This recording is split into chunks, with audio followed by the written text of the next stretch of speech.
Spring is finally ended, so now guess what? That means I can share my winter favorite fragrances with you all. Question, elves, what were your favorite winter fragrances? Welcome back to the channel, everyone. The Santa Maria here, and yes, as I stated, and as you can tell by the thumbnail, we are talking about our favorite fragrances for winter because guess what? Spring is here, so now I can truly say the season is over, and I have a list, whether better yet, a stack of fragrances that were just quite frankly the it girls or guys, because some of them are unisex for this season. So we have a little bit of designer in here. We got a lot of niche in here, but it's a well-rounded list, I think. But most importantly, these were the fragrances that I just kept reaching for, and it brought me the most joy during the winter season. So before we get into this list, elves, you know what we must do first. Lipstick of the day today, everyone. We're giving peachy nude goodness. This lipstick, of course, is from MAC. This is the shade Taste Me. Very suggestive. As you can see, peachy nude kind of color. Love that. And it works. I do have a liner with it, chestnut liner, and I do have a gloss. This is from NYX. This is the Intense Butter Gloss. This is an oldie but goodie. This is called Peanut Brittle. I'm not sure if they still make this one, but if they do, of course, I'll link it below in the description box, as always. Next up, we have fragrance of the day. I had to wear this in honor of this video. This was last year's favorite fragrance of winter. Absolutely. This was the GOAT, per se. And fragrance of the day was Nishane's Ani. I love this one. I did not reach for it as much this year, so it does not make my winter favorites for this year, but this was definitely last year's. Peep that little bit of a dent back there. But yes, Nishane's Ani. This is a vanilla bomb, and that ginger, so good. I have a full dedicated review already up on the channel concerning Ani if you are intrigued by it. Definitely check that out in your own leisure. All right, so now we've gotten that out of the way. Now let's get into these fragrances that were my winter favorites. We have 8 fragrances, and you know what? We're gonna go ahead and start out with one that was a little bit controversial for me, and I'm essentially eating crow on it. So to start things off, the first fragrance we're gonna talk about is from the house of Tom Ford, and this is Tobacco Vanille. If you all recall, last fall, I made a video of unpopular opinions, talking about fragrances or trends and things that I just was not here for, yet everybody else claimed was everything, and I put this fragrance in that video. I did. And as you all can see now, fast forward, it is in my collection. This was a fragrance I had to smell, I know, at least 7 times. At least. And then I caught a wonderful deal on it, and I was able to smell it again when I went to the cosmetic company store. I paid like $100 for this bottle, which Tobacco Vanille is never on sale because it's a bestseller for Tom Ford. But I was like, okay, let me spray this. If I like it on my skin, I will do this, because I'm not buying this bottle just because it's on sale if I hate it. You know, it's just a waste of money. I don't know, maybe this was the right batch. I don't know, but this one resonated with me.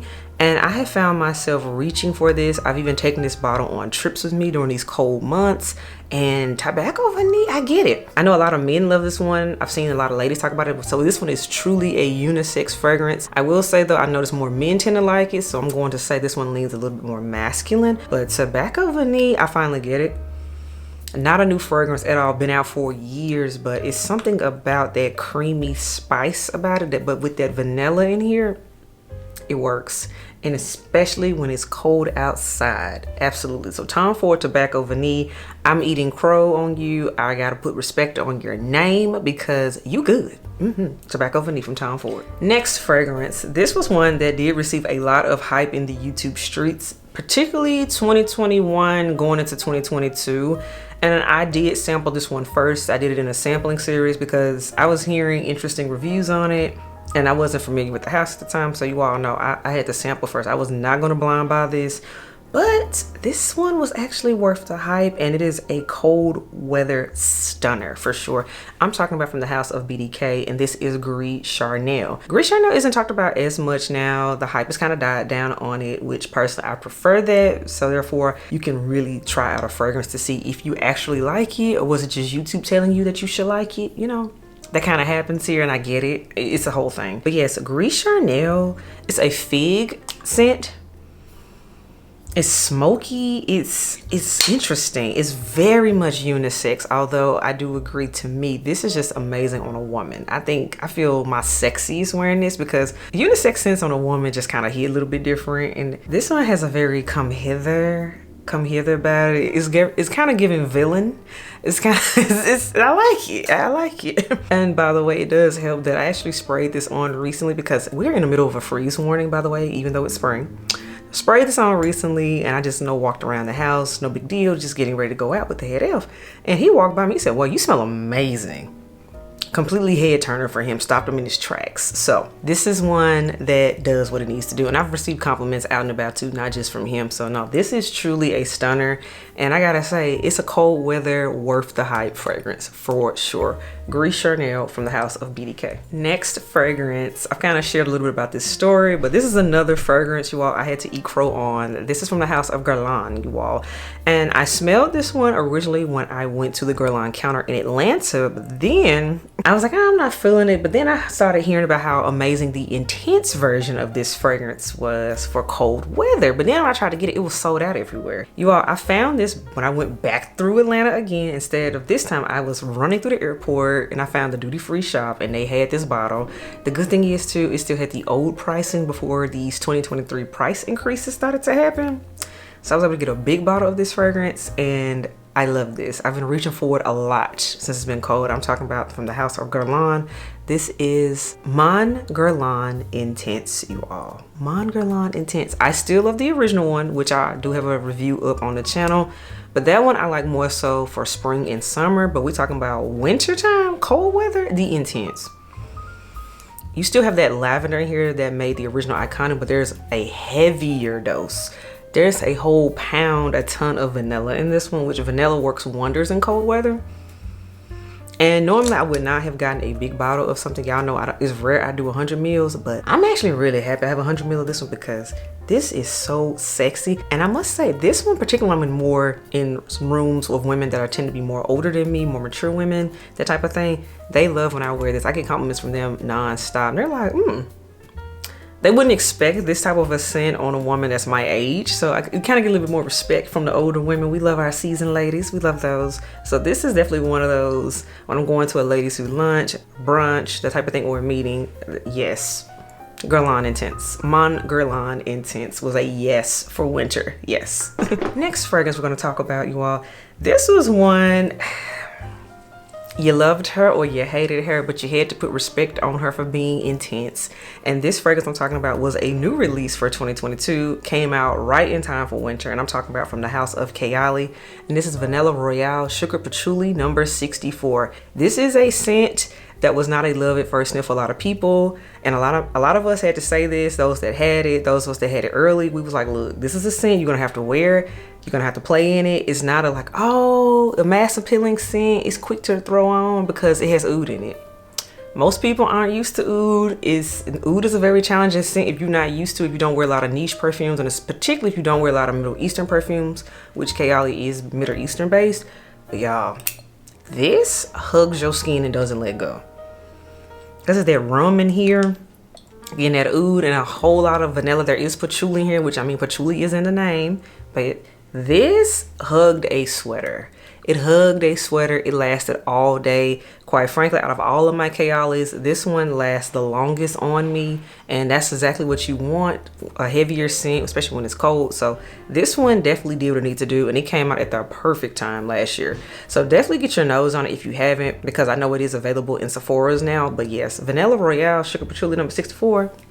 This was the it girl for winter for sure.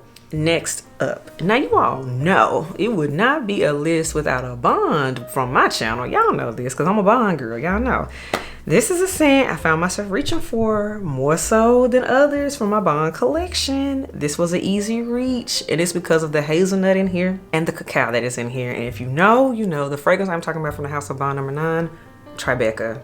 Y'all, Tribeca. I remember I actually got Tribeca in July, so dead in the middle of summer. I actually could not smell it for the longest because there is ambroxan in here. I couldn't smell this fragrance. Now other people could smell it on me, but I couldn't smell it in that high heat. Fast forward to when the weather dropped down to 50s and low. Oh, this is everything. Everything. It lasts, it hugs my skin, and it's a certified compliment magnet in this winter weather. I already have a full dedicated review up on this channel. I actually have a lot of dedicated reviews on a lot of these fragrances already, so that's a good thing if you want to just know more about that particular scent. But Tribeca, y'all, It's hazelnut in here. It's good. I can't stress that enough. It's a little bit more of a gourmandy, airy type of scent, and it just works. It just does. Bond number 9's Tribeca. Whew. This scent barely made the list because I did get it around Black Friday going into December, so it almost did not make the list. But I had samples of this when I had sprayed it and worn it even before I got the full-size bottle, so I knew this was going to be a winter banger even before I even got the bottle. But of course I had to have the full size. This is also from the house of Bond number 9, and this one is everything. So happy about this one. Bond number 9's Nomad, you all. This is a fruity oud, is what it is. Fruity oud. It's definitely unisex, but with that fruitiness in it, ladies, do not be afraid of this one. This is so sexy. This turns heads. And I gotta say, gentlemen, you all can wear this one too, because actually the head elf wore this out one night and it smelled amazing on him too. So absolutely, this is a unisex scent for colder weather. I think the gentlemen can get away with wearing it more so year round, but as a lady, it has to be a little bit cooler to pull this out because that oud, it hugs your skin. And it's everything when you're throwing your scarf around, you have a cape on or some what have you. Y'all, Nomad was that girl. Y'all, I love Nomad so much. I'm actually contemplating getting the bodysuit for it because this scent is just so, it's magical. It really is. Bond number 9's Nomad. Okay, Els, we have 2 more scents to go, and these last 2, they're no strangers to the channel. Y'all already know once you see them. Next fragrance we're gonna talk about, this is from the house of YSL. Y'all know, I've been raving about this scent now going on, I want to say about 6 months, and I still feel the same way about it as when I first purchased it. And the fragrance I'm talking about is YSL's Libre Le Parfum, because it came out in late summer, early fall last year, and I bought it when it first came out, so I have been able to wear this. I already have a full dedicated review on the channel on this one as well, but y'all, the Le Parfum was everything. What stood out in this one is the honey and the saffron notes. Those are not in the other flankers of the YSL Libre. It just added an extra sexiness in here, an extra oomph. And it just gave more, I'm going out tonight. What's your name? It gave more of that. It just was a little bit more sultry. So I really enjoyed this one for colder weather. I kind of, I'm going to keep this out because, like I said, it's still cold here, even though it's spring, but Le Parfum, she was much better when it got cooler versus when it was warmer. So that's why I'm putting this on my winter favorites list. Libre Le Parfum. And this last fragrance, y'all, I'm so biased, but I've been reaching for it, and this one officially is a forever scent because y'all know my story time on my engagement. This was the fragrance I was wearing when the head elf did propose to me. So anything wedding related, what have you, during this season of my life, I wear this scent. And I've been wearing it all through the colder weather, which technically this one is supposed to be worn in cooler weather, so it works out. I'm talking about from the house of Parfums de Marly, and this is Delina Exclusive version. That's a little bright there. Yes, Delina Exclusive. We like her. Yes, she has some oud in here, but she has a lot more vanilla in here. You still have the original Delina DNA, but she's just creamier and she's a little bit of an easier reach. And that's why I'm noticing she's becoming more popular. She's just easier to wear. Interesting enough, she is more expensive than the original, but I mean, hey, it's a good fragrance. It just works, and it's a certified compliment magnet. And just for me, it's tied to a scent memory now. This is going to be my forever engagement scent because I was proposed to in September, so fall engagement. So yeah, this is carrying me all through the cooler weather and this season of life. So I love it. Delina Exclusive rounds out this list, you all. That wraps up my list of my winter favorites in these fragrances department. You all, as you can see, there is a nice healthy mix. We got some of everything going on in here, but all it is just did what needed to be done, and that's why I kept reaching for it. Even though I have an extensive collection, it's just sometimes you just reach for and keep pulling for a certain house or a certain fragrance. It just works that way. So again, Els, like I asked you at the beginning of the video, what were your winter favorite fragrances? Let me know in the comments below. Did you notice some trends happening? Did you notice your taste change this year? Let me know. I want to hear about it. So as always, I will catch y'all in the next video. Bye, Els.